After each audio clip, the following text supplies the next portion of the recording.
So you're buying a property right now that you know is going to be $2,000 to two and a half, whatever it is, cash flow negative in the first year because of current interest rate rises. Yep. My assumption is you're probably going to be on variable rates, so that could get worse, right? So you could go more cash flow negative, right? What if that property doesn't grow?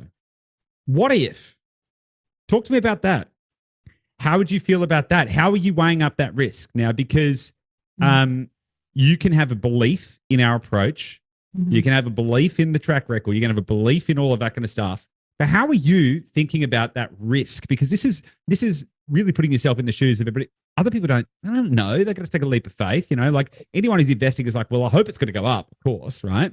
And people will have varying degrees of belief, regardless of what information they've got. I mean, once upon a time, I believed that all properties doubled every 7 years. Right? I thought that was true, right? So belief is one thing, but how do you consider the risk? Yeah, it's a really good question, and I want to sort of just to dig in and ask you another question to your question. Go for it. Yeah.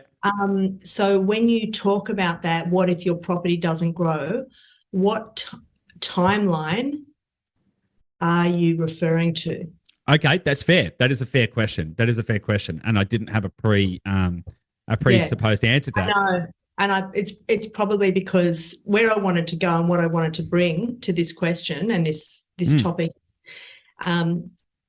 it's something that's it's not necessarily some of our younger clients, and that's why I'm blown away by TJ and what he's achieved already. Like, it's incredible. But it's something that's personally come with age and with some biological years, and that is the idea of holding the goal and the vision. This is what we work with clients and people all the time, but looking at stretching the timeline and giving a really healthy timeline. Most people, when they come in, especially younger people, they're just looking at the now, because everything's the now in terms of living life. It's all in the now. We want it now, We want our $100,000. Yeah, just like everything in the now, maybe like this year, bang. And so it's about kind of looking at your life and sort of looking at, well, where do I want to be, 10 years, 15 years, 20 years. So like Natalie and I have a 20-year timeline with our vision. So we're 20 or 30 years older than you, TJ. So. Yeah, we're just going we're going hard in the build phase of our folio over the next, say, 3 to 5 years. And then we've kind of set ourselves up for the long term. So in terms of what's happening in the market, this is now. There will be a correction. Things will shift and change again. And so if there is no growth in the next couple of years, we can stomach that.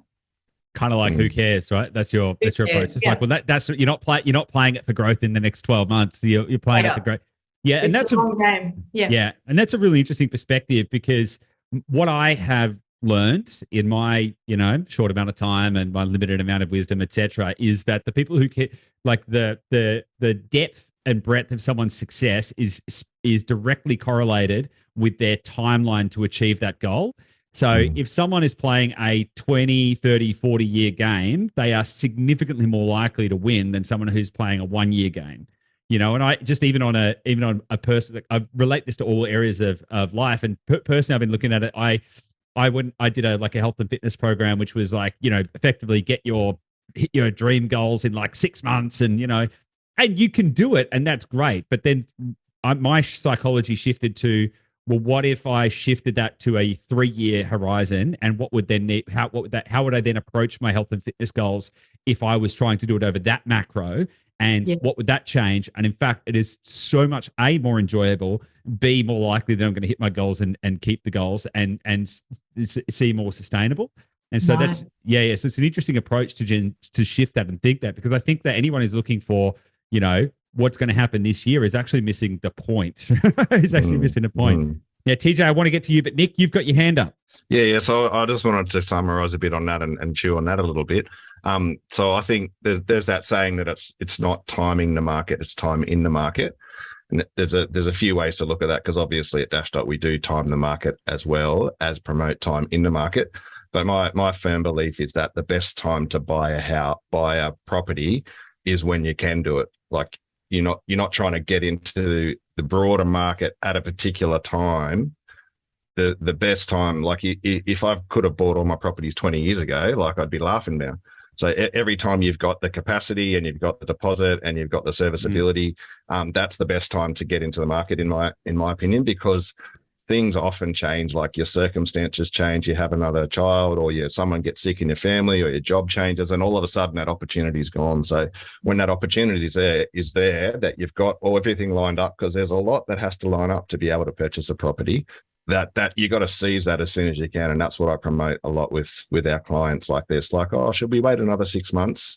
And the 6 months is about, if you're going to be any longer than 6 months, I'd always say just get in there, just get into the market, because 6 months is probably okay to save up a bit of extra money or maybe think about it a bit more. But if it's going to be any longer than 6 months, I'm like, yeah, just get in there, because you'll thank yourself in a year, and in 10 years you'll be, beyond grateful that you made the jump.